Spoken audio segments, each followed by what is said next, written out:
En este video nosotros vamos a ver la parte teórica correspondiente a las operaciones con números complejos, es decir, la suma, la resta, la multiplicación y la división, y también vamos a ver algunas propiedades que están relacionadas a estos números. Empecemos, como es lógico, por la suma. Cuando yo tengo los números complejos z1 y z2 y los sumo, el resultado tiene que ser igual a otro número complejo, en lo que nosotros llamamos la propiedad de cerradura.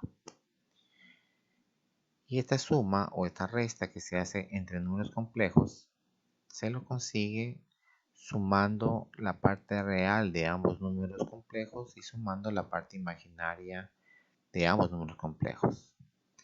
De tal manera que si yo tengo z1 y tengo z2 y lo sumo, el resultado será sumar las partes reales y sumar las partes imaginarias de los mismos.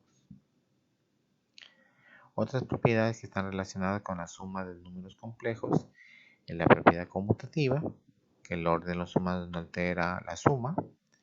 La propiedad asociativa, que yo puedo sumar el complejo Z1 con la suma de los complejos Z2 más Z3. O yo puedo sumar a los complejos Z1 con Z2 y eso sumárselo a Z3. Tenemos la propiedad de elemento neutro, que en este caso de la suma es el complejo 0, 0. Que si se lo suma a cualquier otro número complejo XY, el resultado debe ser igual a XY.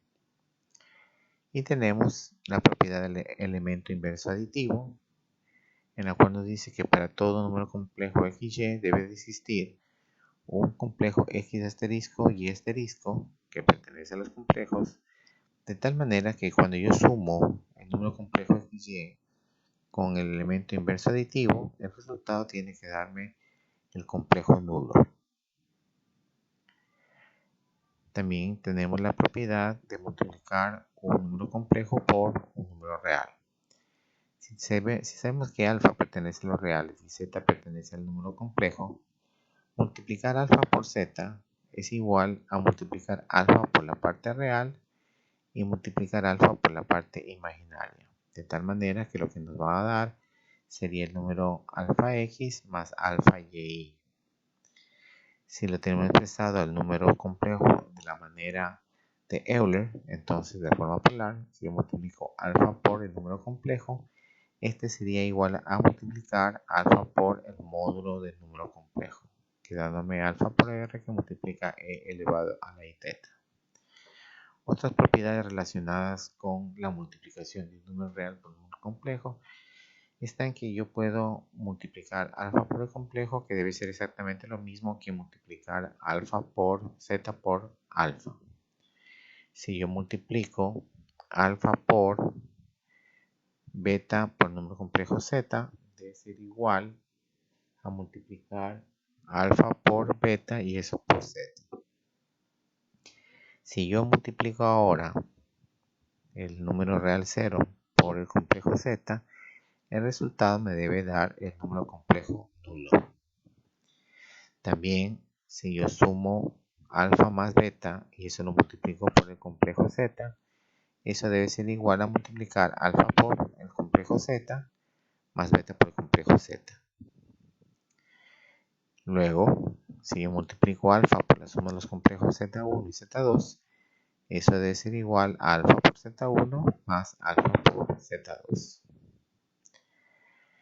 Cuando se trata de la multiplicación entre números complejos, dígase el complejo z1 y z2 que pertenecen a los números complejos, expresados en este caso como un par ordenado, si yo lo multiplico, lo que se debe de multiplicar o el resultado que se espera es separar la parte real de la parte imaginaria. Esta parte real se obtiene al multiplicar la parte real de un número complejo por la parte real del otro número complejo, es decir, x1 por x2. Pero hay otra parte real que se va a obtener al multiplicar las dos partes imaginarias, dado que y al cuadrado es igual a menos 1, al multiplicar las dos partes imaginarias lo que me va a quedar es menos y1 por y2.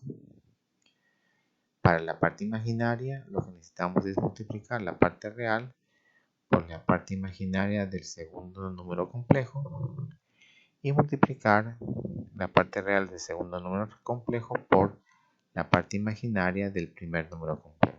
Entonces el número finalmente quedaría como x1 por x2 menos y1 por y2, y la parte imaginaria sería x1 por y2 más x2 por y1. Si lo queremos hacer de manera polar, entonces lo que tenemos que calcular en primer lugar es el módulo del número complejo. Tengo que calcular el argumento, determinar claramente en qué cuadrante se encuentra ese argumento, y eso obviamente está determinado por el signo que tenga el valor de x y el valor de y. Una vez determinado esto, nosotros vamos a tener nuestra multiplicación, ¿verdad? En este caso queremos multiplicar el complejo Z1 por Z2, donde Z1 es igual a R1 elevado a la θ1 y Z2 es igual a R2 que multiplica E elevado a la I θ2. Al multiplicar de esta manera, nos damos cuenta que se multiplican los módulos, quedando R1 por R2, y se suman los argumentos. Dado que las bases son iguales, los exponentes se suman. De igual manera, si reemplazamos la identidad de Euler, como tengo E elevado a la I θ1 más θ2, eso equivaldría a decir coseno de θ1 más θ2 más I seno de θ1 más θ2. En el caso de la división de números complejos, nosotros podemos tener los complejos Z1 y Z2, y al momento de la división lo que tenemos que hacer es multiplicarlo por el inverso aditivo, que en este caso sería el número conjugado de Z2, de tal manera que me quedaría Z1 sobre Z2 que multiplica a Z2 conjugado sobre Z2 conjugado. Recordemos que el conjugado de Z2 tiene signo contrario. Por tanto, cuando ahora multiplicamos el numerador por el numerador, con respecto a lo que vimos anteriormente en la multiplicación, el signo va a estar cambiado. Es decir que la parte real ahora suma y la parte imaginaria ahora resta.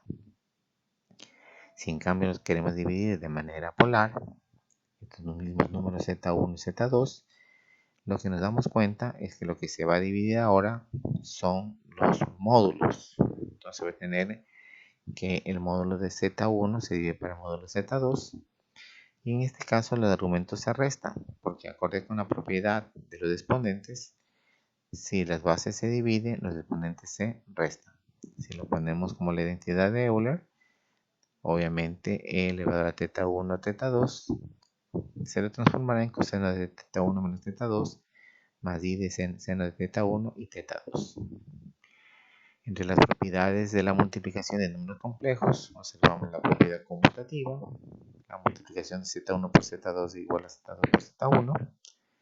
Tenemos la propiedad asociativa, multiplicar Z1 por Z2 y Z3 es igual a multiplicar Z1 por Z2 y multiplicarlo por Z3. Tenemos la propiedad de elemento neutro multiplicativo, en la cual nos dice que existe un número complejo 1, 0 que pertenece a los números complejos para todo número complejo x y y, tal que al multiplicar x y por el complejo 1, 0 es lo mismo que multiplicar 1, 0 por x y, que nos va a dar un número complejo x y.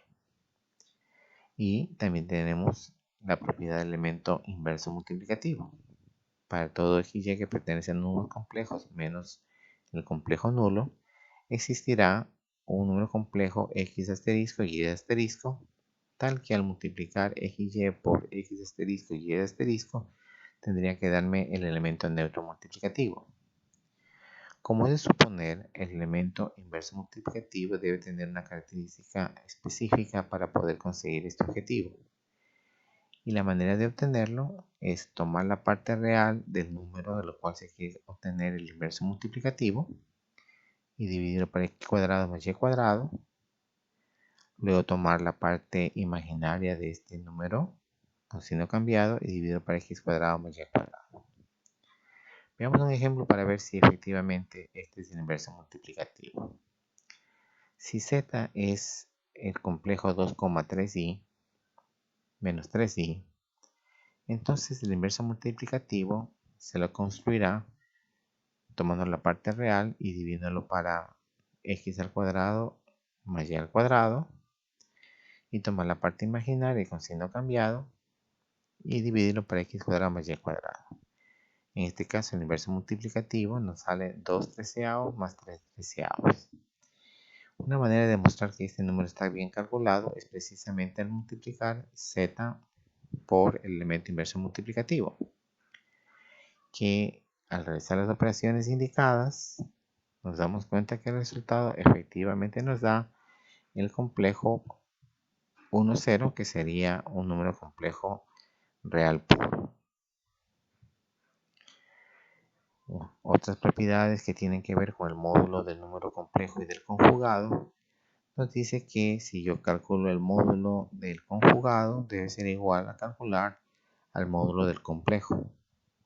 También si yo calculo el módulo de la suma de los conjugados z1 y z2, ese resultado debería ser menor o igual a sacar el módulo del conjugado z1 y sumárselo al módulo conjugado z2.